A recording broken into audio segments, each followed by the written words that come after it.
Hello and welcome to yesterday's Airlines. It is time for another look at a set of new releases, this time from jcwings.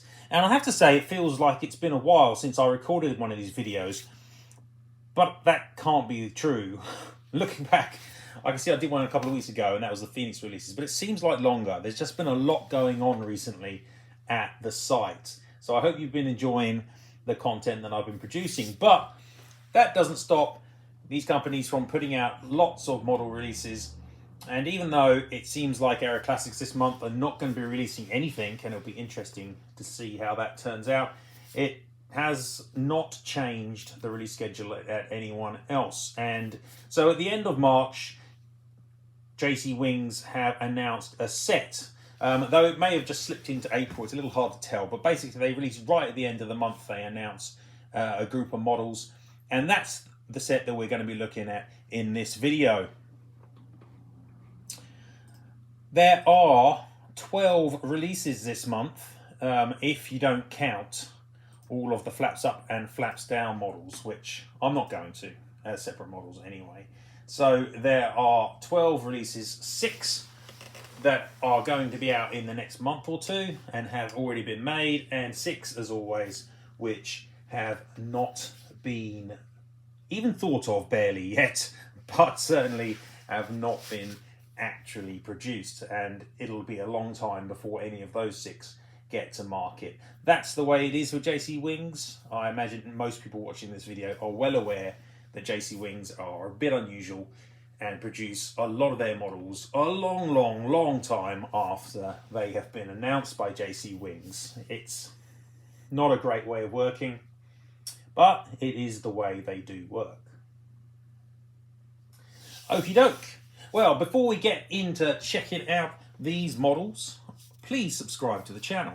The channel's doing pretty well recently. I'm quite happy with the number of new subscribers, but it's always nice to have more. And if you're listening and you don't subscribe but you enjoy the content, please do. I would appreciate that very much.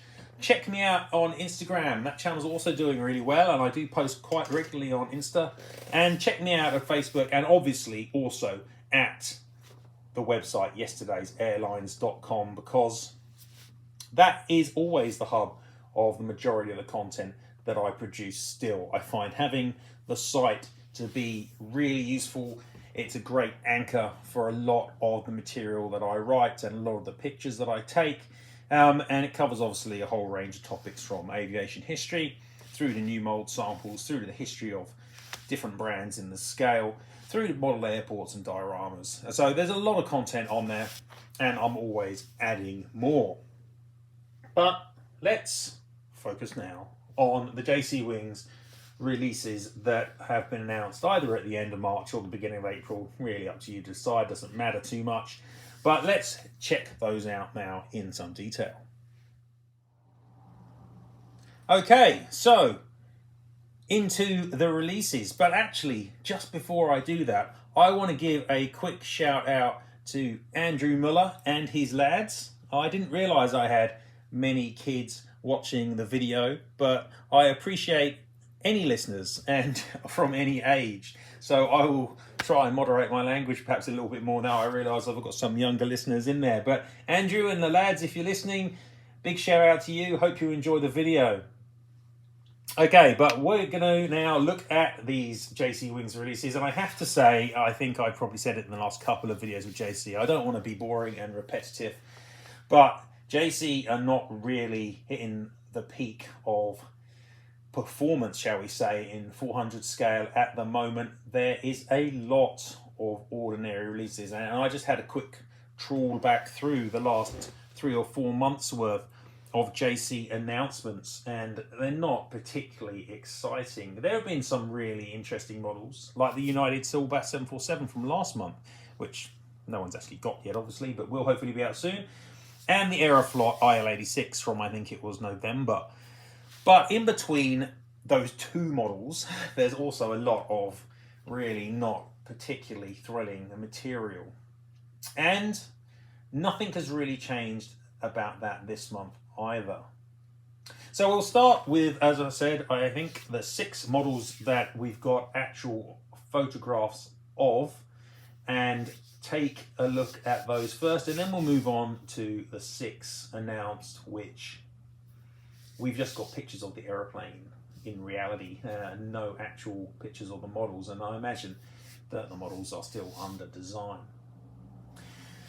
As always, begin with the Airbuses and move on to the Boeings, but there is one non-Boeing release from JC this month, and we'll slip that one in between. But we'll start out with a Turkish Airlines Airbus A330-300. The registration is TCLNE. It is wearing the existing Turkish Airlines livery, which is a nice scheme. It's helped massively by the giant tulip on the rear of the fuselage, which makes it less boring Euro white than it would otherwise be. Turkish Airlines A330s in 400 scale are 10 a penny, to be honest. There are 7 330-300 releases, including this one, and there are at least as many A330-200s that have been made as well by others. Looking through what has been made in the Series 300, then there are a couple of Aero Classics releases and a couple of Phoenix releases as well. Both of those molds are probably slightly superior to the jcwings effort. There have been a pair of previous jcwings Turkish A330s. Both of them are wearing special schemes. There's one in relation to the Turkish national football team, and there's another one with the 300th aircraft logo on it. They were released in 2021 and 2022, and so naturally this is the third one. It literally runs in sequence if you look at the model numbers. Into 2023 we have EW4333013, and the previous ones were 1 and 2. Yeah, and this is just the standard colours. So it's not new in some ways, but in one way it is new, that these Turkish A330s are wearing the CFM engines and not the Rolls-Royce Trents that the previous models have worn. So the Phoenix and Aero Classics versions are both A330-343s, and all three of these jcwings editions are A330-303s. It's really just the engines though. Does it make a big enough difference to make me care? Not really. And I don't love the JC A330. It's certainly not disgraceful, but it's not great either. So probably talked about it more than I really need to be honest. I'm going to put this one in workhorse. It's not really exciting me. If anything, the special schemes were nicer that they made before. Next up, we've got the non-Boeing aircraft, and this is a British Aerospace 146-300 HSTBK Thai Airways. JC have got this real thing for Thai Airways, and they've produced a lot of Thai Airways in recent times. We've had the ATRs, for example, and a whole selection of 747s, and some 737s, I think, as well. Yeah, I should probably be more excited about this model than I am. It is using the JetX mold. JetX merged with Blue Box, and then Blue Box became part of jcwings. It's complicated and messy, it doesn't matter, but it's not the Gemini mold of old, it is the old JetX mold instead, which is a perfectly decent mold, though they never seem to have quite worked out how to put the cockpit windows on correctly. I'd be more excited about this model if, well, two reasons. Firstly, if JetX hadn't made exactly the same model previously. Admittedly, that's pretty hard to come by. But the other reason is because clearly looking at the picture of the actual model that has been provided by jcwings here, and what can you say? It sticks out rather that the nose gear is too large. It's the same size as the main gear tyres. It makes the aeroplane look rather toy-like. And they still haven't got a cockpit window printing either, correct? It just doesn't look that good, and it's off-putting to me.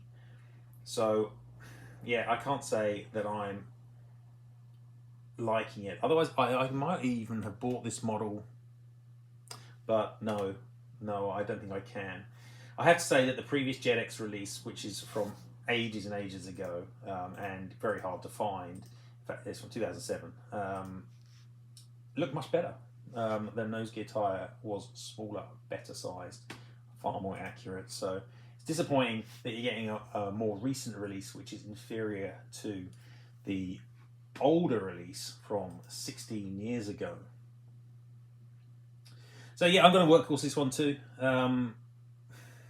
They've just made a bit of a balls up of this, and it's not the first time that they've had problems with the undercarriage car size on their regional jet aircraft. There have obviously been some for Gemini and JC in recent times, Saabs, ATRs, so on, that have had tyres that are too large, and yeah, it's just not impressive. Next up, we've got a Boeing 757. It is the Royal New Zealand Air Force. This is a scheme which I kind of never thought would ever get made, and now we've got five Royal New Zealand Air Force 757s in 400 scale. Do we need 5 of them? No, we don't. 3 of them are from jcwings. This is the third. This is the second, wearing basically the standard colours. They've already made its sister ship N7571 in standard scheme, and this is N7572. It's also been made by ngmodels previously, and I have the ngmodels version of this, and it is superb because the ngmodel 757 is superb, whereas the jcwing 757 is old but updated with new gear, and they haven't done a dreadful job of that update. But I have to say that when you look at the pictures of the two side by side, this one doesn't really cut the mustard. And I do think that even though they put new undercarriage on it, they've kind of missed a trick with the undercarriage doors, which seem too small and don't really seem to fit the aeroplane, and the undercarriage now looks a bit weird. And also, in this particular version, it does also look like they've misprinted the cockpit windows too. Not impressive. The model's not needed anyway. They've already got the other aircraft in the same scheme made by JC, and we've got the same aircraft as this one made by NG, much better. Pointless release. The mold is not looking as good as it should, and it's an old mold anyway, and they don't seem to have got the printing particularly well. I'm gonna put this one. Yeah, I'm not going to workhorse this one. I'm going to put this one in gas guzzler. That may be harsh. I can live with it. It's just not needed. Gas guzzling, this one. Next up, we've got one of the highlights of the month. Sometimes, well, quite often nowadays with jcwings, 1 or 2 of the models really stand out above the rest, and this, I think, is one of those. It is a Scandinavian Airlines Boeing 767-300 LNRCG.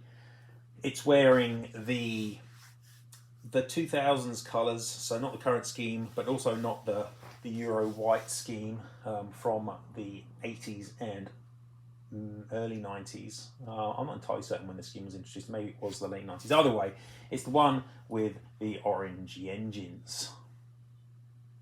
I don't love the livery, but I am pleased to see jcwings making 767-300s. There was the Iberia one, I think, from last month, which is just a re-release, but they've also made KLM and a few others. They're well worth making. It's not an area other people seem to have a lot of interest in. I do like the 767-300 mold they've got, despite the seam at the wing. It's still, I think, marginally better than the Phoenix 767-300, which is fine as well. And this model is almost something that hasn't been made before. I say almost because it has been made before, so I guess it's almost. Geminijets have made this model in the past, but it was a long time ago.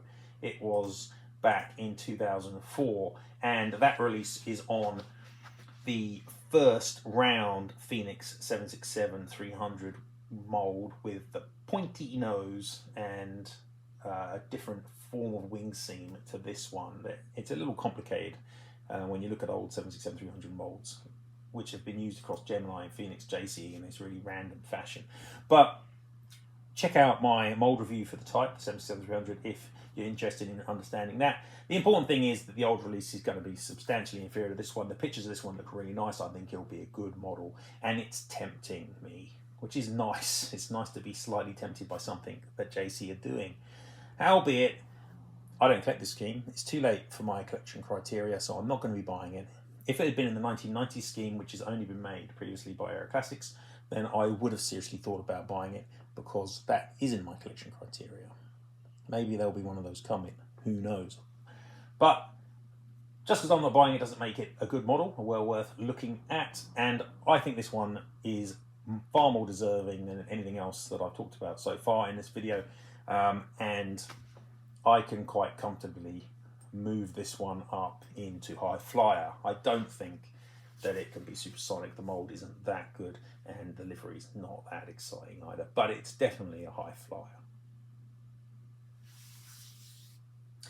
Next up is a 777-200ER. This one is a bit of an oddity, and I guess for a lot of people, they'll be looking at this going, why are they making this? I think it's clear why they're making it, because it's cheap. They've already made two other versions that almost use this scheme. They've made the Singapore scheme, I think, and they've also made one for some rubbish cargo airline I can't remember the name of, which basically kept the same scheme, just like an A on the tail. But this one, despite looking really bland when you first look at it, is more interesting than you might think, or at least it is to me. It is Air New Zealand, though you wouldn't know it by looking at the aeroplane, because it is wearing the Singapore Airlines livery. The aircraft wears a Kiwi reg, ZKOKJ. It is one of a couple of 777s and other aircraft that New Zealand leased in when they're having all the problems with their 787 Dreamliner engines. So I've actually seen this plane. I've seen it at Auckland back when I was living in New Zealand. And so it kind of, touches me right there. But I understand why a lot of people look at this and go, oh, this is pointless. Sometimes hybrids do interest me if they've got a story to tell. This one kind of does, because it's got that connection to the quite interesting tale around the issues that NZ had with their 787s. I really like the jcwings 777 Mold 2, so that's going for it as well. So even though it's a relatively boring hybrid, I actually think this one's telling an interesting story. Nobody else has made it. No one else is likely to make it. It's on the best 777 Mold 2. I'm more than happy to high fly this one as well. I think this looks good. If only it had Air New Zealand titles, it would be better. I might be willing to buy it. Not that I've got any more room in my cabinet for Air New Zealand, but still looks nice to me. So we'll finish off the 6 models that JC are making in a sensible timescale with the last one, which is a 787-9. It's Saudi Arabian Airlines, so you already know that I'm not going to say anything nice about it. It's wearing one of these Riyadh schemes, which are not in themselves unattractive, but are not interesting either. And it has been made previously, not long ago, by others. I think in this case ngmodels made it last year, and I probably said mean things about it then. I just don't care about Saudi Arabian Airlines. The JC mold's great, but surely you'd have got the NG version if you cared. So it's not really needed, and they've kind of got it out late. I'm just going to workhorse it. It's just boring workhorse. So the first 6 models are, just kind of what you'd expect. We've got mainly workhorse, couple of charitable high flyers, and a gas guzzler. Nothing that's tipping the supersonic side of the scales whatsoever. But what about the remaining 6 models? Are they likely to tickle my fancy more? Stay tuned to find out. Okay, so on to part 3 of the video. It's so easy to segregate these videos because of the way JC released the models. So we've now got 6 kind of theoretical, hypothetical releases from jcwings, models that will appear charitably. They might appear by Christmas, but I would be a little surprised if they did. And that kind of makes talking about them a little pointless, because don't pre-order them. Don't pre-order them. Please don't pre-order them. That's never sensible with jcwings to pre-order models. They would like you to, I'm sure, but don't do it. especially because there's a good chance that others will make these aircraft way before jcwings get them out. First up is a Hong Kong Express A321neo BKKA. I believe it's the first Neo for HK Express, which is now part of the Cathay Group. It was previously part of the H&A Group. It's Hainan Airlines Group. But now it's part of Cathay, so it's a bit boring. And they've changed the livery as well. They've changed the livery from what was a pretty cool Hong Kong skyline livery to now what it looks very much like a really boring low-cost carrier livery. So yeah, I'm not really liking the new scheme much, I have to say. It's got this funky E on the tail. It's like, woo, that says nothing about Hong Kong. So it's not looking particularly exciting even before I get to talking about the mould, which I'm not going to do for long because I've moaned enough about that mould historically. But I guess the scheme is tidy, but not interesting. And the mould, big engines, and the rest of it's not looking great either. I've talked about this before. I don't need to carry on talking about it. If you've watched many of these videos, you'll know the truth about the jcwings A321. I do own some of them. I don't think I own any Neos, and that's because of the engine size. And I'm going to gas guzzle this one. Even though it does fit within my collection criteria, I don't like the scheme, but I probably would buy it if someone produced it on a better mould. Maybe they will. Maybe HYJL or NG. I get the feeling Phoenix will produce this, but theirs will be equally as bad as the JC one for other reasons, mainly because they're Neo. It looks more like a TO204. The wings are all wrong, so on and so forth. It's a shame often when you get Asian A321s that your choices are between massive engines on the jcwings or Gemini version and the wrong wings and a slightly odd fuselage on the Phoenix. But that's the way it is. Out of the way, this is going to be a gas guzzler. Next up, we've got more Finnair A350s. Inevitably. I think I said in the Phoenix video that it's almost certain that everyone else is going to produce these models, and lo and behold, jcwings have announced the 100th anniversary Moomins version, which is OHLWP, exactly the same model that Phoenix have announced that Phoenix will get those out before your next birthday. And I'm sure the JC one will be better, but I wouldn't buy either of them personally, because it's almost certainly the case that in the next announcements for NG models, they're going to release these as well. So just wait for those. And if it's not them, it'll probably come out with Aviation 400, which will be better as well. So there's no rush to get these in this model, though I'm sure it'll be nice. Really, I can't put it in high flight because, I don't know, it's boring, a bit boring. But at the same time, I don't think that basically everything that's in this pile of models that are never going to get released or going to get released in the ages in the future should be demoted down, at least one ranking from where I might put them usually. So I'm going to put this one as a workhorse. Not really interesting. Nah. The third of the 6 future models is Japan Airlines A350-1000. It's the first of their 1000 series aircraft. It's only just come out of the paint shop in, I assume it's Toulouse. JA01 Whiskey Juliet. It's a long white aeroplane because the Japan Airlines scheme stinks. It's had absolutely no thought. It just, yeah, they got the crane back, and then that's just so conservative, so tedious. Even the titles look bad.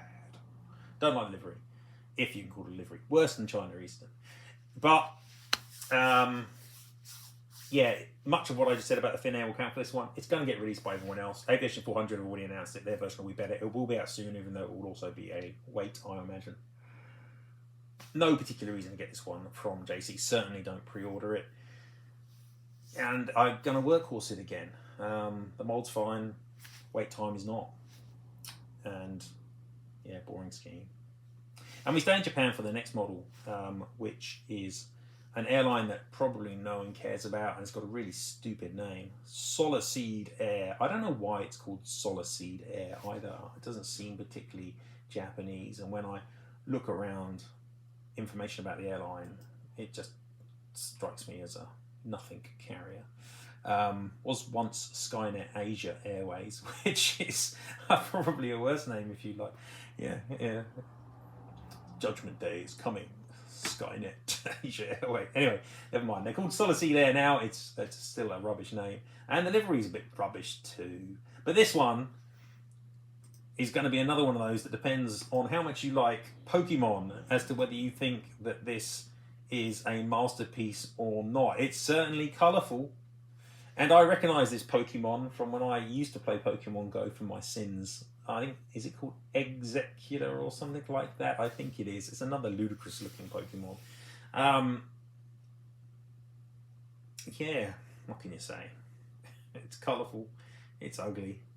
And the jcwings 737-800 is not a good mould by modern standards. So, yeah, gas guzzler in this one as well, I'm afraid. Even if it's out now, I'd probably put it in gas guzzler, but it's not. It's going to be out a long time in the future. It does not deserve more than that. Which leaves us with just a pair of Indian 777s to discuss. What is interesting is there seems to be a trend recently around Indian releases, and there are a lot more of them. For a long time, Indian releases have been largely ignored. And suddenly Air India especially is getting a lot more love. We've had releases from ngmodels, they've had releases from Big Bird. I think there have been various JC releases from Phoenix. There have been releases. Air India is suddenly popular again. This is a 777-200LR, which means it's got the raked wingtips. VTAEF. There have been Series 200 LRs made in the past by both Phoenix and wittywings, which shows how long ago they were made. The Witty version is from 2014, just before Witty went bankrupt. And what can you say? These will be lovely. It's a nice scheme. It's a great mould. It will be lovely. But when is it going to get released? Don't know. And that's a problem. I can't see others making these, so at least these are a little bit out there. It would be nice to see them from others, but I don't think we will. It seems I'm not sure what the reason is for them releasing this now. So there's not going to be the trigger for Phoenix to make it, say. But difficult to supersonic it when I don't know when it's going to be released, and so I'm not going to. I'm going to high flyer it in this case. I think these will be nice, but it's a long wait. Don't pre-order it. And the next one, same kind of goes back to Indigo 777-300ER. As you may or may not know, Indigo has got its first wide bodies by leasing some 777-300s from Turkish. The first one, TCLKD, has emerged from the paint shop. Looks quite snazzy. It's a decent scheme after all. And it's interesting to see new airlines with wide body aircraft. The Indigo scheme actually fits quite nicely on the 777. But when are you going to actually release it, JC? Don't know. So difficult again to give this a supersonic when you don't know what they're going to actually do. Could be years away. And I do think this one will get released by others. I would be stunned if Phoenix don't announce this model. And I'd always be a little surprised if NG don't as well. So, yeah, once again, I think I'll high flyer it. It's going to be a nice model when it arrives, but when will it arrive? Difficult to tell. I should also say that several of these models, or at least 4 of these 6 future models, are going to be available in flaps down. That's the Finnair, the Japan Airlines, the Air India, and the Indigo, and also the Saudi Arabian 787 will also be available in flaps down too. So you could say there are 5 extra releases, but I think that's silly. Just adding a different wing to the same aircraft, and nobody's surely buying both the flaps up and flaps down version at the same time. So that's it for this month for JC. What do I think? I think exactly the same as I thought last month, that JC are really just sleepwalking their way with these releases. Yes, they slip out the odd model which looks interesting, like the SAS 767, like the United 747, like the Aeroflot IL-86, but they also release a lot of really boring stuff they've done before, like the New Zealand 757, like the Saudi 787. And they release a lot of stuff which everyone else will have done by the time they get it out. The Indigo, the Jowl, the Finnair. So why release those if you can't put them out in a reasonable timescale? So it's disappointing, really, I would say, but it does mean I get to focus on other brands and don't go completely bankrupt. So I guess in that sense, it's not a bad thing. You can't buy everything from everyone after all.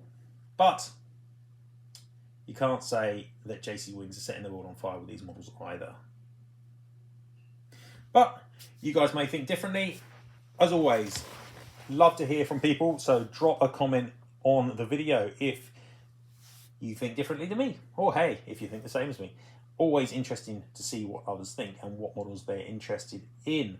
For me, I don't think I'll be getting any of these models, but if I were, then I think it would have to be the SAS 76 and that Air New Zealand Hybrid 777, and everything else really doesn't look great, or is boring, or is going to be released a long time away.